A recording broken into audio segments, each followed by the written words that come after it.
Assalamualaikum student of 10th class. How are you? I hope you will be very good. You are listening to your online lecture. This is the first lesson of your textbook Hazrat Muhammad sallallahu alaihi wasallam, an embodiment of justice. तो इसमें हमने जो previous lecture में हमने we have studied two paragraphs.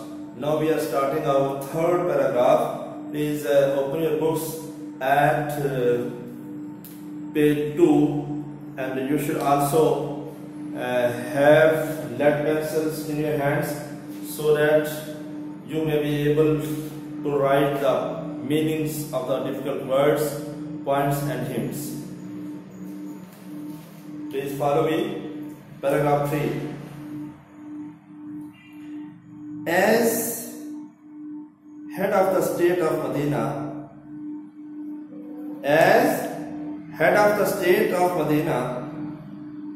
he decided all cases on merit with justice and equity, irrespective of color, creed or race.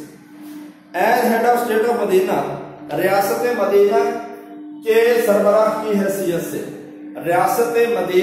सरबराह की हैसियत से he decided all cases, आपने तमाम केसेस का फैसला किया, आप तमाम केसेस का, तमाम मामलात का फैसला करते थे। कौन? हजरत मोहम्मद सल्लल्लाहु अलैहि वसल्लम। रियासत मदीना की सरबराह की हैसियत से आप तमाम मामलात का फैसला करते थे ऑन मेरिट, मयार पर, विद जस्टिस एंड इक्विटी, इंसाफ और बराबरी की बुनियाद पर, इनरिस्पेक्टिव ऑफ कलर, क्रीड और रेस, कता नजर रंग, अकीदा या नस्ल पे। रंग, अकीदा या नस्ल से कता नजर, नस्ल से बालातर होकर, नस्ल से कता नजर आप इंसाफ और बराबरी के मयार पर तमाम मामलात का फैसला फरमाते थे। Clear? Go ahead. Once a trash woman was found guilty of stealing. एक दफा एक क्रैश खातून पर चोरी का इल्जाम लगा। एक दफा क्रैश खातून पर चोरी का इल्जाम लगा। Some people wanted to save her from punishment in order to protect the honor of the family of the Quraysh. कुछ लोग कुरैश फैमिली की इज्जत को बचाने के लिए, कुछ लोग कुरैश फैमिली की इज्जत को बचाने के लिए उस खातून को सजा से बचाना चाहते थे। कुछ लोग कुरैश फैमिली की इज्जत के लिए उस खातून को सजा से बचाना चाहते थे। They asked Hazrat Usama bin Zaid रज़ियल्लाहु ताला अन्हु to intercede on her behalf. उन्होंने हजरत उसामा बिन ज़ैद रज़ियल्लाहु ताला अन्हु से कहा कि उस औरत की सिफारिश करे, कि उस खातून की सिफारिश करे। हजरत उसामा रिक्वेस्टेड द रसूल टू फॉरगिव हर।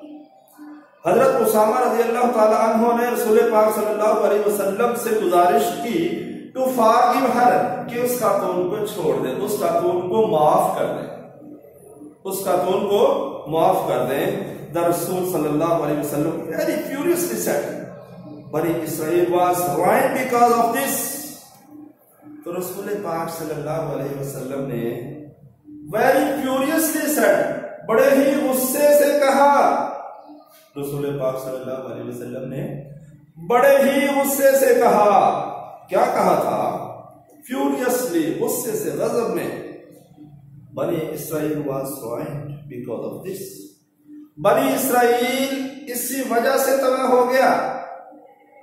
बनी इसराइल इसी वजह से तबाह हो गया। They applied law to the poor and forgave the rich. वो कानून को गरीबों पर इतलाक करते थे, वो कानून का इतलाक गरीबों पर करते थे और अमीरों को माफ कर देते थे। वो कानून का इतलाक गरीबों पर करते थे इन अमीरों को माफ कर देते हैं। The students here is a point to be noted please. The word आया है द पुअर इस सेंटेंस के अंदर, द पुअर, और आगे एक वर्ड है द रिच।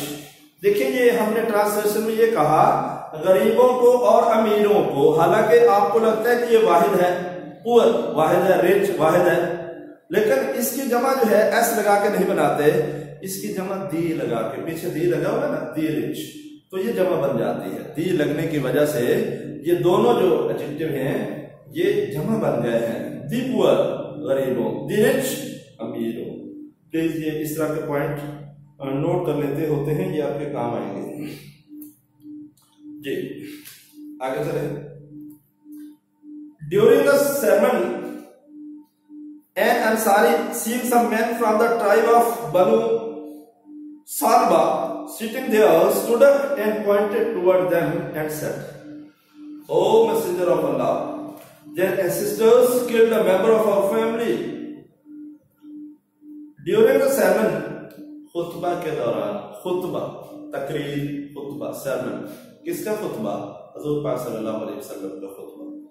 एन अंसारी, एक अंसारी ने, एक अंसारी, अंसार कौन थे हजूर पाक के जमाने में, तो वही एक Ansari, seeing some man from the tribe of Banu Thalaba, Banu Thalaba के कबीले के कुछ लोगों को देखकर, एक अंसारी ने बनु सालबा के कबीले के कुछ लोगों को देखकर, वहां बैठे हुए देखकर, स्टूड अप, खड़ा हो गया। कौन खड़ा हो गया? अंसारी जो था वो खड़ा हो गया। क्यों खड़ा हुआ?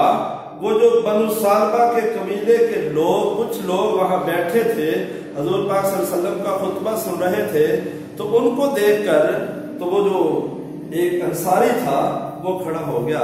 एंड पॉइंटेड टुवर्ड देम, और उनकी तरफ इशारा किया। पॉइंटेड टुवर्ड देम, उनकी तरफ इशारा किया। किन की तरफ? वो जो लोग बैठे थे, बनु सालबा के कबीले के लोग जो बैठे थे, उनकी तरफ इशारा किया। किसने किया? अंसारी ने। एंड सेड, और कहा, ए मैसेंजर ऑफ अल्लाह, ए अल्लाह के पैगंबर, ए अल्लाह के पैगंबर, their ancestors killed a member of our family, इनके आबाओ अजदाद ने हमारे खानदान के एक फर्द को कत्ल किया था। एंसेस्टर्स आबाओ अजदाद, बाप दादा, किल्ड अ मेंबर, एक फर्द को कत्ल किया था, ऑफ आवर फैमिली, हमारे खानदान के एक फर्द को, मेंबर फर्द। We appeal to you to get one of them hanged in exchange for that, हम आपसे दरखास्त करते हैं। वी अपील टू यू, हम आपसे दरखास्त करते हैं। कौन? अंसारी ने कहा, हम आपसे दरखास्त करते हैं। किससे दरखास्त की? हजूर पाक सल्लल्लाहु अलैहि वसल्लम से। क्या दरखास्त की? To get one of them hanged, कि इनमें से एक को फांसी लगा दो। हम आपसे दरखास्त करते हैं कि इनमें से एक शख्स को, ये जो बैठे हैं, इनको एक को फांसी लगा दी जाए। In exchange of for that, उसके बदला में, उसके बदला में इनमें से एक शख्स को फांसी चढ़ा दिया जाए। किस बदला में? जो अंसारी कबीले का शख्स कत्ल हुआ था, उस बदला में। The Holy Prophet sallallahu alaihi wasallam replied, हजूर पाक सल्लल्लाहु अलैहि वसल्लम ने जवाब दिया, The revenge of the father cannot be taken on his son, बाप का बदला बेटे से नहीं लिया जा सकता। बाप का बदला बेटे से नहीं लिया जा सकता। अगर आपके किसी बड़े को इन लोगों ने कत्ल किया था, तो इनके बेटे को बदले में कत्ल नहीं किया जा सकता। जी आगे चलेंगे। The Rasul sallallahu alaihi wasallam was so well known for his justice that even the Jews, who were his bitter enemies, brought their suits to him, and he decided the cases in accordance with the Jewish law. रसूल पाक सल्लल्लाहु अलैहि वसल्लम अपने इंसाफ की वजह से इतने मशहूर थे, अपने इंसाफ की वजह से इतने ज्यादा मशहूर थे, that even the Jews, के हत्ता के यहूदी भी, who were his bitter enemies, जो आपके सख्त दुश्मन थे, हत्ता के यहूदी जो आपके जानी दुश्मन थे, brought their suits to him, वो भी अपने मुकदमात आपके पास लेके आते थे।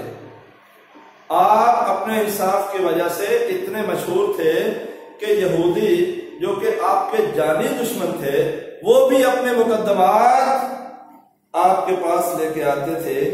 And he decided the cases in accordance with the Jewish law, और आप यहूदी कानून के मुताबिक इन मुकदमात का फैसला करते थे। आप यहूदी कानून के मुताबिक इनका फैसला, इन मुकदमात का फैसला फरमाते थे। He very strictly followed the commandment of Allah. आप अल्लाह के अहकामात की सख्ती से पैरवी करते थे, स्ट्रिक्टली, सख्ती से। कमांडमेंट, अल्लाह का हुक्म, अल्लाह के अहकामात, उनकी सख्ती से पैरवी करते थे। If they come to you, कौन सा हुक्म? अल्लाह के इस हुक्म की सख्ती से पैरवी करते थे। कौन सा हुक्म था अल्लाह का? If they come to you, अगर वो आपके पास आए, either judge between them or decline to interfere, तो उनके दरमियान फैसला करे या फिर मुदाखलत से इनकार कर दे। अगर वो आपके पास आते हैं या तो उनका सही फैसला कर दे या मुदाखलत से इनकार कर दे, डिक्लाइन, इनकार कर दे। If you decline they can not hurt you in the least. अगर आप इनकार कर देंगे, अगर आप इनकार कर देंगे तो कम से कम वो आपको नुकसान नहीं पहुंचाएंगे, कम से कम वो आपको नुकसान तो नहीं पहुंचाएंगे। इफ यू जज इन इक्विटी बिटवीन देम, लेकिन अगर आप फैसला करते हैं, इफ यू जज, अगर आप फैसला करते हैं तो उनके दरमियान अदल का फैसला करें, मुसावी फैसला करें। फॉर, क्योंकि अल्लाह लव्स दोस हु जज इन इक्विटी, क्योंकि अल्लाह पाक उनको पसंद करता है, उनसे मोहब्बत करता है, हु जज इन इक्विटी, जो बराबरी का फैसला करते हैं, जो मुसावी फैसला करते हैं, जो मयारी फैसला करते हैं। Thank you so much students. आज के लिए इतना, इस लेक्चर के लिए इतना काफ़ी है। इसको प्लीज़ रिपीट कीजिएगा, इसकी ट्रांसलेशन भी देखिएगा, इसके जो वर्ड्स मीनिंग्स हैं, जो डिफरेंट वर्ड्स हैं, उनको भी याद कीजिएगा, और इससे मुताल्लिक जो एक्सरसाइज के क्वेश्चन आंसर हैं उसके बारे में बाद में मैं गाइड करूँगा। Thank you so much. अल्लाह हाफिज़।